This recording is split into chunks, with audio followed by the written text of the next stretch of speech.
हो यार, ये बात तो हर किसी को मालूम है कि केनी ओमेगा के एडब्ल्यू कॉन्ट्रैक्ट के एक्सपायर होने के बाद केनी ओमेगा पॉसिबली डब्ल्यूडब्ल्यूई को ज्वाइन करने वाले गए। बट गाइस, यहीं केनी ओमेगा के डब्ल्यूडब्ल्यूई को ज्वाइन करने को लेकर टोनी खान ने फाइनली मीडिया स्क्रम में बात की गई। एडब्ल्यू के रेवोल्यूशन पेपर व्यू पर एमजेएफ के फैन के साथ बदतमीजी करने के बाद टोनी खान एमजेएफ के ऊपर काफी ज्यादा भड़क चुके गए। एडब्ल्यू के रेवोल्यूशन पेपर व्यू के बैक स्टेज के ऊपर डब्ल्यूडब्ल्यूई के दो बड़े हॉल ऑफ फेमर रेसलर मौजूद थे। सैमी गुवारा के हाउस स्वीपर रेसल ना करने को लेकर सैमी गुवारा ने काफी बड़ा स्टेटमेंट दे दिया है।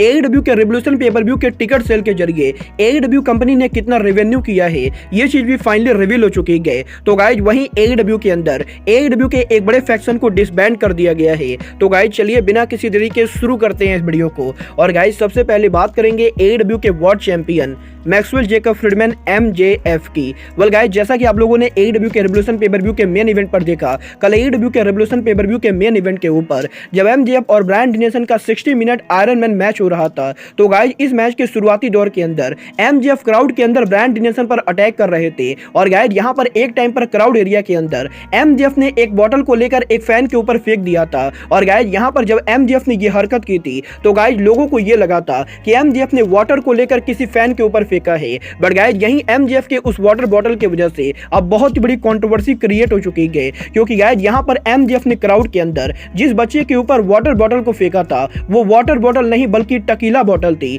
और गाइज, यहां पर ओरिजिनली एमजेएफ को यह लगा था कि एमजेएफ किसी बच्चे के फेस के ऊपर टकीला बॉटल को नहीं बल्कि वाटर बॉटल को फेंक रहे गए। बट गाइज, क्योंकि यहां पर एमजेएफ को यह बात नहीं मालूम थी कि एमजेएफ ने उस बॉटल के अंदर टकीला या फिर वाटर क्या फेंका है, तो गाइज इसीलिए एमजेएफ की तो इसमें कोई ज्यादा गलती नहीं गई। बट गाइज, क्योंकि यहां पर एमजेएफ ने उस छोटे बच्चे के ऊपर उसके फेस के ऊपर टकीला फेंक दिया था, तो गाइज इसीलिए उस फैन के आंख में काफी ज्यादा जलन हो रही थी। और गाइज, यहां पर एमजेएफ के इस हरकत के बाद एडब्ल्यू कंपनी काफी ज्यादा प्रॉब्लम में पड़ गई थी, जिसके बाद कि एडब्ल्यू के अंदर ब्रोडी ली की वाइफ एमेंडा हूवर ने उस फैन को बैक स्टेज एरिया पर बुलाया था। और गाइज, क्योंकि वो फैन एडब्ल्यू का कोई नवयुवक फैन ना होके बल्कि मात्र 12 से 13 साल का एक बच्चा था, तो गाइज इसीलिए उस बच्चे को खुश करने के लिए एडब्ल्यू के बैक स्टेज पर उस बच्चे को काफी सारे फ्री में मर्चेंडाइज दी गई। और गाइज, यहां पर एडब्ल्यू के बैक स्टेज के ऊपर उस बच्चे को एडब्ल्यू के फ्यूचर के टिकट सेल भी दिए गए। और गाइज, यहां पर एडब्ल्यू कंपनी ने उस बच्चे को तो खुश कर दिया है। बट गाइज, यहां पर एमजेएफ के इस हरकत के बाद जब एमजेएफ एडब्ल्यू रेवोल्यूशन के बैक स्टेज एरिया पर पहुंचे थे, तो गाइज टोनी खान एमजेएफ के ऊपर एंग्री हुए थे। और गाइज, यहां पर टोनी खान ने एमजेएफ के उस सिचुएशन को लेकर एमजेएफ से काफी सीरियस तरीके से बात की थी। और गाइज, यहां पर एडब्ल्यू के बैक स्टेज ये रिपोर्ट आ रही है कि टोनी खान ने एमजेएफ के उस हरकत के लिए एमजेएफ को काफी बढ़िया तरीके से समझाया है। और गाइज, टोनी खान ने यह बिल्कुल ही क्लियर कर दिया है कि एमजेएफ आगे अगर ऐसी हरकत करते गए तो गाइज टोनी ऐसी हरकत बिल्कुल भी बर्दाश्त नहीं करेंगे। वेल गाइज, ये तो बात हुई एडब्ल्यू के world champion Maxwell Jacob Friedman की। बट गाइज, जहां तक बात रही एडब्ल्यू के रेवोल्यूशन पेपर व्यू की, तो गाइज यहीं अब एडब्ल्यू के रेवोल्यूशन पेपर व्यू के बैक स्टेज के ऊपर डब्ल्यूडब्ल्यूई के दो हॉल ऑफ फेमर्स के मौजूद होने को लेकर बैक स्टेज से बहुत ही बड़ी रिपोर्ट आ चुकी है। वेल गाइज, अगर आप लोग को नहीं मालूम है तो गाइज मैं आप लोग को बता दूं, एडब्ल्यू कंपनी जब इस हफ्ते उनका रेवोल्यूशन पेपर व्यू कर रही थी, तो गाइज एडब्ल्यू रेवोल्यूशन पेपर व्यू के बैक स्टेज एरिया के ऊपर डब्ल्यूडब्ल्यूई की हॉल ऑफ फेमर ब्री बेला और निकी बेला मौजूद थी। और गाइज, क्योंकि ब्री बेला के हस्बैंड ब्रायन डेनियल्सन एडब्ल्यू के रेवोल्यूशन पेपर व्यू के मेन इवेंट के ऊपर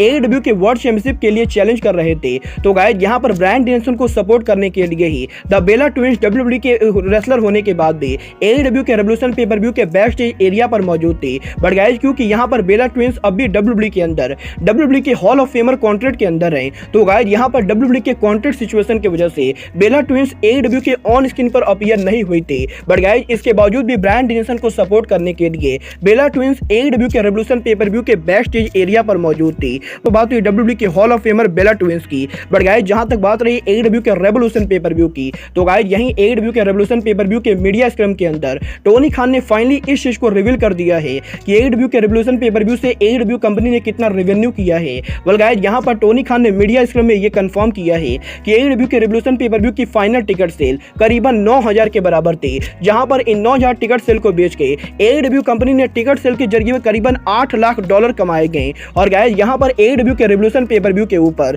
एडब्ल्यू के टिकट सेल का रेवेन्यू करीबन $8 लाख है, जो एडब्ल्यू के डबल और नथिंग पेपर व्यू के मुकाबले काफी कम है। बट गाइस, जहां तक बात रही पेपर व्यू के बाय रेट की, तो गाइस यहां पर टोनी खान ने इस चीज को कंफर्म किया है कि एडब्ल्यू के रेवोल्यूशन पेपर व्यू की अर्ली बाय रेट के अंदर एडब्ल्यू के रेवोल्यूशन पेपर व्यू का बाय रेट करीबन 1,30,000 से 1,40,000 के बीच में होने वाला है, जो कि एडब्ल्यू के आखिरी पेपर व्यू एडब्ल्यू के फुल गियर के बराबर होगा। और गाइस यहाँ पर ओवरऑल AEW के इस साल का रेवोल्यूशन पेपर व्यू AEW के फुल गियर की बराबरी का ही पेपर व्यू होने वाला है।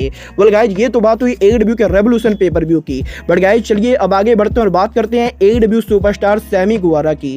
वेल गाइस बात करें यहाँ पर सैमी गुवारा की तो गाइस इस हफ्ते सैमी गुवारा ने उनके लेटेस्ट इंटरव्यू के अंदर AEW कंपनी के अपकमिंग हाउस शो को लेकर बात की गई। जहां पर सैमी गुवारा के लेटेस्ट इंटरव्यू के अंदर जब सैमी गुवारा से ये पूछा गया कि क्या सैमी गुवारा AEW के अंदर AEW के डायनामाइट और रैम्पेज शो के साथ साथ AEW के अपकमिंग हाउस शो के ऊपर भी कम्पीट करेंगे, तो गाइस यहाँ पर सैमी गुवारा का ये कहना है कि सैमी गुवारा AEW के हाउस शो पर बिल्कुल भी कम्पीट नहीं करने वाले हैं। और गाइस यहाँ पर सैमी गुवारा AEW के टेलीविजन शो के अलावा AEW के लाइव इवेंट पर काम करने में बिल्कुल भी इंटरेस्टेड नहीं गए। और गाइस यहाँ पर अगर AEW कंपनी के लाइव इवेंट के ऊपर टोनी खान सैमी गुवारा को बुक करने वाले गए तो गाइस सैमी गुवारा टोनी खान से ये रिक्वेस्ट करेंगे कि सैमी गुवारा को AEW के लाइव इवेंट पर बुक ना किया जाए, क्योंकि गाइस यहाँ पर सैमी गुवारा AEW के साथ साथ AEW के बाहर इंडी कंपनी के ऊपर भी काम करते गए। और गाइस इसीलिए सैमी गुवारा AEW के टीवी शो के अलावा AEW के लाइव इवेंट पर काम नहीं करना चाहते गए। वेल गाइस आप लोग सैमी गुवारा के इन बातों से एग्री करते हो या नहीं, आप लोग मुझे कमेंट करके बताइए।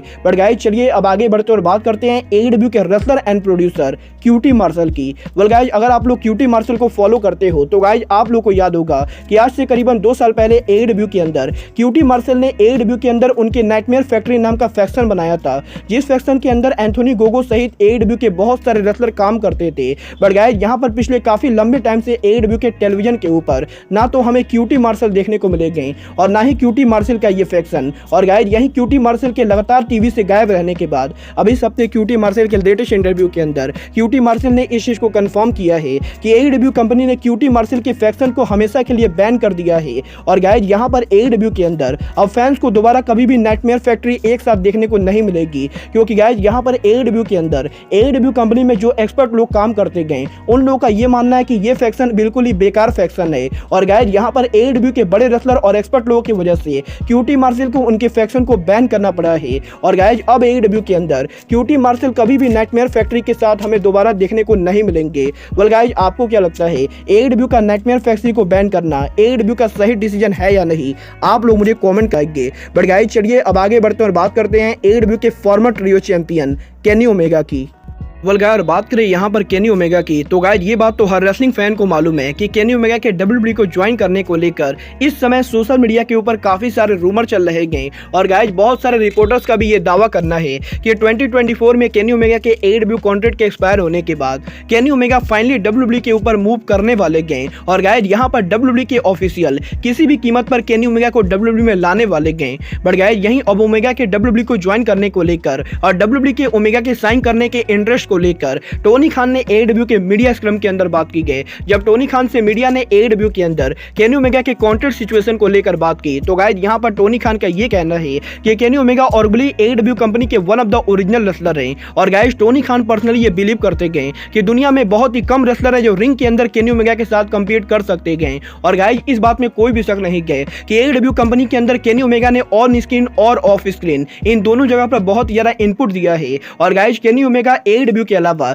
जिस भी कंपनी पर काम करेंगे उस कंपनी को ओमेगा बहुत ज्यादा प्रॉफिट देने वाले गए। बट गाइस यहां पर टोनी खान AEW के अंदर केनी ओमेगा के कॉन्ट्रैक्ट सिचुएशन को लेकर कोई भी बयान नहीं देना चाहते गए। और गाइस यहां पर टोनी खान का ये कहना है कि टोनी खान तो यही चाहते गए कि केनी ओमेगा लंबे टाइम तक AEW कंपनी के अंदर काम करे। और गाइस टोनी खान पर्सनली यही चाहते गए कि केनी ओमेगा आने वाले कई सालों तक AEW कंपनी के लिए काम करे। और गाइस कुछ इस तरीके से टोनी खान ने मीडिया स्क्रम के अंदर मीडिया के सवालों को घुमाकर जवाब दिया है। वेल गाइस अब ये तो आने वाला टाइम बताएगा कि केनी ओमेगा टोनी खान की कंपनी से रिसाइन करके AEW कंपनी में आने वाले और भी कई सालों तक काम करते गए या फिर केनी ओमेगा AEW कंपनी को छोड़ के कोडी रोड्स की तरह WWE को ज्वाइन करते गए। वेल गाइस आपको क्या लगता है ओमेगा को AEW को लीव करना चाहिए या नहीं, आप लोग मुझे कमेंट करके बताइए। बट गाइस अब आज के इस वीडियो में बस इतना ही, मैं मिलता हूं आपसे अपने अगले वीडियो में।